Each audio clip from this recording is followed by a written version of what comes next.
Hello sir, నమస్తే. నమస్తే. చిన్నారి జాహ్నవి తుని అమ్మాయి కేసు గురించి చాలా వింటున్నాము. సోషల్ మీడియాలో చాలా సర్క్యులేట్ అవుతుంది. ఈ మిస్సింగ్ కేసు వినగానే చాలా బాధాకరంగా అనిపిస్తూ ఉంటుంది సార్. కుక్క చనిపోయింది సార్. మొన్న కుక్క దొరికింది. ఇప్పుడు అది దానికి ఏం పెట్టారో, విషం పెట్టారో ఏమో, కానీ అది చనిపోయింది. అలాగే ఎన్డీఆర్ఎఫ్ ఆపరేషన్ కూడా కొనసాగుతుంది. అసలు ఏం జరుగుతుంది సార్? ఈ కేసు ఉన్న మిస్టరీ ఏంటంటారు? అంటే ఆ ప్రాంతంలో 500 ఎకరాల అటవీ భూమి ఉంది. అక్కడ జంతువులు ఉన్నాయి. ఆ జంతువులు ఏమైనా లాక్కెళ్ళిపోయినాయా, ఇలా రకరకాల అనుమానాల మధ్య నడుస్తోంది ఇది. అయితే ఈ నేపథ్యంలోనే ఒకటి, ఆ అమ్మాయి వాళ్ళ ఫాదర్ బయటకు వెళ్తున్నప్పుడు ఆయన్ని అప్రోచ్ అయింది. నన్ను కూడా తీసుకెళ్ళమని పిల్లలు అడుగుతారు న్యాచురల్గా. అలా వెంట పడుతుండగా అతను తీసుకొచ్చి తిరిగి ఇంట్లో వదిలేసి వెళ్ళిపోయాడు. వెళ్ళిపోతే మదర్ లోపల ఏదో వంట చేసుకుంటోంది, అమ్మాయి బయటకు వచ్చి ఆడుకుంటోంది అనే విషయం కూడా కొంతమంది లోకల్ పీపుల్ పోలీసులకి చెప్పారు. అంటే ఏదైనా ఈ కుక్క కూడా ఉంది అక్కడ. అవును.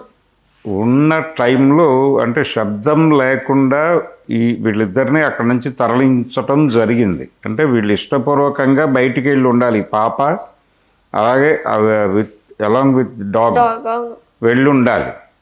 లేదు, కుక్కకి తెలిసినటువంటి వాళ్ళు, ఈ పాపకి కూడా తెలిసినటువంటి వాళ్ళు ఎవరైనా వచ్చి బయటకు తీసుకెళ్ళైనా ఉండాలి ఆ ఫెన్సింగ్లో నుంచి. అంతే తప్ప వేరే వాళ్ళు ఎవరు, అంటే కొత్త వాళ్ళు ఎవరు వచ్చినా కుక్క రియాక్ట్ అయ్యేది, ఈ పాప కూడా ఏడ్చుండేది. అది అలర్ట్ అయ్యేవాళ్ళు లోపల ఉన్నవాళ్ళు. కానీ ఏది జరగల. లోపల ఉన్న మదర్కి తెలియకుండానే అమ్మాయి మిస్ అయింది ఆ కాంపౌండ్ నుంచి. మిస్ అయిందంటే ఒకవేళ ఏదైనా జంతువు వచ్చి తీసుకెళ్ళినా కుక్కకి అర్థమయ్యేది, అమ్మాయికి అర్థమయ్యేది. సో అక్కడి నుంచి వాళ్ళు వెళ్ళారా, అంత దూరం నడిచారా? ఇంటి నుంచి వాళ్ళు చెప్తున్నటువంటి ఫారెస్ట్ ఏరియా కొంచెం దూరమే. అలాగే సీసీ కెమెరా ఫుటేజ్ కూడా కనిపిస్తుంది, పాప వాక్ చేసి వెళ్తున్నట్టు ఆ వేలో. అంటే అలాంటి ఎక్కడి వరకు ట్రేస్ అయిందో మరి ఆ సీసీ కెమెరా? అంటే అడవి దాకా వెళ్ళటం అయితే దూరమే. అంత దూరం ఆ పాప కుక్కతో కలిసి నడుచుకుంటూ వెళ్ళింది అనేది కరెక్ట్ అని నేను అనుకోవడం లేదు. ఒకవేళ వెళ్ళుంటే ఈ లోపులోనే ఆ మదర్ అలర్ట్ అయ్యి ఆవిడ చూసుకుని ఉండాలి. కానీ అది కూడా జరగలేదు. రెండోది, మదర్ ఒక మాట మాట్లాడారు మొన్న, కొంతమంది వ్యక్తుల మీద కూడా మాకు సందేహాలు ఉన్నాయి అని. అందులో ఆ భర్త తాలూకా ఫ్రెండ్స్ మీద ఏవో డౌట్స్ ఉన్నాయి ఆవిడకి. అంటే బహుశా ఏవైనా ఫైనాన్షియల్ ఇష్యూస్ ఉన్నాయా, ఏవైనా ఫ్యామిలీ పరమైన గొడవలు ఉన్నాయా, ఈ లెవెల్లో కూడా ఒక ఇంట్రాగేషన్ జరగవలసిన అవసరం ఉంది. వాళ్ళిద్దరిని, మదర్ ఫాదర్ని కూర్చోబెట్టి మాట్లాడాలి, చుట్టుపక్కల ఇళ్ల వాళ్ళతో మాట్లాడాలి. పోలీసులు ఎంతసేపు ఆ అడవిలో గాలింపు చర్యలు, 200 నుంచి 500 మంది అక్కడ డిప్లాయ్ అయిపోయారు.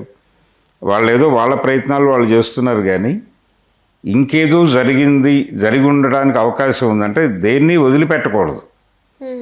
ఏ కోణాన్ని వదిలిపెట్టకుండా అన్ని కోణాల్లోనూ దర్యాప్తు జరగవలసిన అవసరం అయితే ఉంది.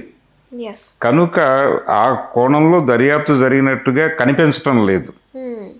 వాళ్ళ ఫ్యామిలీస్కి వ్యతిరేకమైన వాళ్ళు ఎవరైనా ఉండొచ్చు, ఆర్థిక పరమైన గొడవలు ఉండొచ్చు ఎవరితోనైనా, వీళ్ళని బెదిరించటం కోసం కిడ్నాప్ చేసి ఉండొచ్చు. ఇవన్నీ కాదు, అసలు ఆ ఊళ్ళోనే ఎవడన్నా సైకోపాత్ ఎవడన్నా ఉండొచ్చు.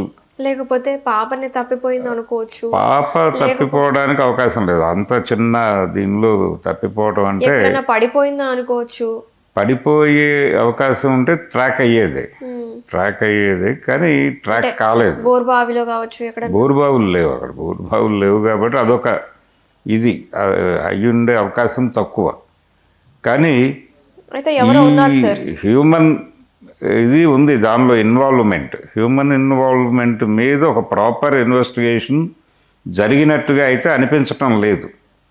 అందుకని ఆ యాంగిల్లో వెళ్ళాలి. అది అంటే ఎవరిని ఎక్స్క్యూజ్ చేయలేవు. అంటే వీళ్ళు చేస్తారా, వాళ్ళు చేస్తారా, బంధువులు చేస్తారా అనుకోనక్కర్లేదు. బంధువులు కూడా చేయొచ్చు. అంటే ఎవరికైనా ఛాన్స్ ఉంది అనే యాంగిల్లోనే ప్రతి ఒక్కళ్ళని రాడార్లో పెట్టి చూడాల్సిన అవసరం అయితే ఉంది ఇలాంటి కేసుల్లో. పైగా టైం గడిచిపోయింది చాలా, దాదాపు 10 రోజులు గడిచిపోయింది. ఆ అమ్మాయి ఉందా లేదా అనేది ఒక పెద్ద కన్ఫ్యూజను, ఎస్. ఉండే అవకాశం లేదు అనేదే చాలామంది మాట్లాడేస్తున్నారు already. Right, right, correct sir. ఇది ఒక ఇబ్బందికరమైన సందర్భం. అంటే ప్రభుత్వానికి కూడా ఇది ఎందుకు ట్రేస్ చేయలేకపోతున్నాం అనేది బయట నుంచి ప్రెజర్ మొదలవుతుంది. అందుకని కొంచెం కాకినాడ జిల్లాలో జరుగుతున్న గొడవ ఇది, తుని మండలంలో జరుగుతోంది. కాబట్టి ఎంఆర్ఓలు వీళ్ళందరూ చొరవ తీసుకుని ఇమీడియట్గా బంధువుల్ని అందరినీ, అలాగే ఆ అమ్మాయి భర్త ఫ్రెండ్స్ని ప్రధానంగా ప్రస్తావించింది ఈ పాప మదర్. కాబట్టి ఆవిడ అభిప్రాయంలో ఎవరెవరు ఉన్నారు అనేది తెలుసుకుని వాళ్ళందరినీ తీసుకెళ్ళి ప్రాపర్గా ఇంట్రాగేట్ చేసి వాళ్ళ దగ్గర నుంచి ఏమైనా లీడ్స్ దొరుకుతాయేమో చూడాలి. అలాగే వీళ్ళ కండిషన్ ఏంటి, రోజువారీ ఇంట్లో ప్రాపర్గానే ఉంటున్నారా, దెబ్బలాడుకుంటున్నారా, ఆర్థిక పరమైన గొడవలు ఏమైనా ఉన్నాయి, అప్పులు ఉన్నాయా బ్యాంకుల నుంచి, లేకపోతే బ్యాంకులు ఈ మధ్యకాలంలో తమ రుణాలని వేరే ఏజెన్సీలకి ట్రాన్స్ఫర్ చేస్తున్నాయి. ట్రాన్స్ఫర్ చేసి రికవరీ, ఈ థర్డ్ పార్టీ రికవరీ వాళ్ళు చాలా క్రూయల్గా వ్యవహరిస్తున్నారు. అలాంటి వాళ్ళు ఎవరైనా వీళ్ళ జీవితాల్లో ఉన్నారా, అక్కడ దాకా ఇన్వెస్టిగేషన్ జరగవలసిన అవసరం అయితే బలంగా ఉంది. ఇవన్నీ జరగాలి. దీంతోపాటు సీరియస్గా మనిషి బాగున్నాడు, బాగానే మాట్లాడుతున్నాడు అని చాలామంది అనుకుంటారు, కానీ ప్రతి మనిషిలోనూ ఇంకో మనిషి ఉంటాడు. వాడు ఒక ఏరియాలో బాగుంటాడు కానీ ఇంకొక ఏరియాలో వాడు పరమ దుర్మార్గంగా కూడా మాట్లాడచ్చు, వ్యవహరించవచ్చు, ఏదైనా చేయొచ్చు. ఎవరిని ఎక్స్క్యూజ్ చేయలేము. వీళ్ళకంత సంబంధం లేదని మనం అది తప్పు. అంటే ఒక చాలా కాలం క్రితం ఒక ఈవ్ టీజర్స్ మీద ఒక పోలీస్ ఆఫీసర్ ఆవిడ ప్రెస్ మీట్ పెట్టి ఒక మాట చెప్పారు.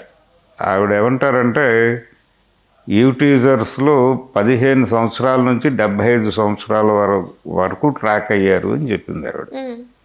కాబట్టి ఆ రేంజ్లోనే ఉంటుంది వ్యవహారం.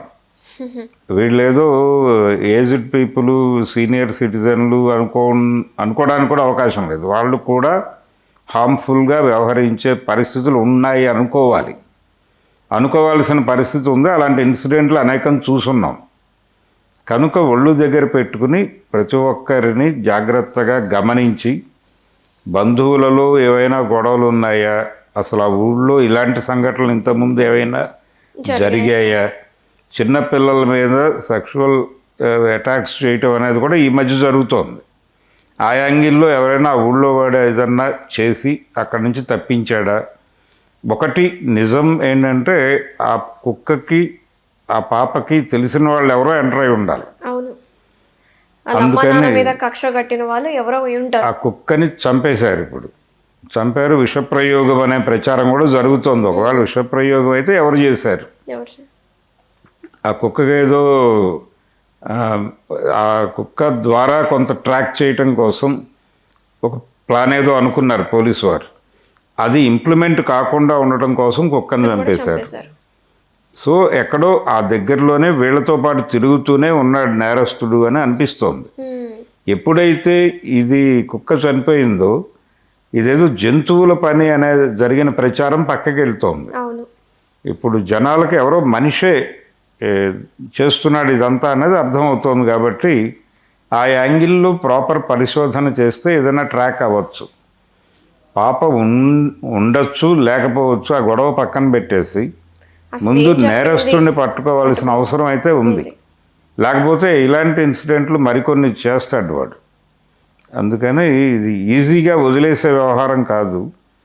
వాళ్ళకి స్తోమత ఉందా లేదా అనే దాంతో సంబంధం లేకుండా ఇది ప్రభుత్వము శాంతి భద్రతల సమస్యగా భావించి, ప్రజల శాంతి భద్రతలకి ఈ వచ్చిన ముప్పుగా భావించి దీని మీద ఎలా వ్యవహరించాలో అలా వ్యవహరించాలి తప్ప వేగ్గా వెళ్ళి మేము అడవంతా గాలించేసాం, అయిపోయింది, ఏమీ లేదు అని చెప్తే కుదరదు. లేకపోతే ఇందాక మీరు అన్నట్టుగా ఏదైనా జంతువు నోట ఖర్చుకుని వెళ్ళిపోయి ఎక్కడన్నా పారేసిందా, లేదా కొండ చులువులా, ఇవన్నీ చర్చిస్తున్నారు జనాలు.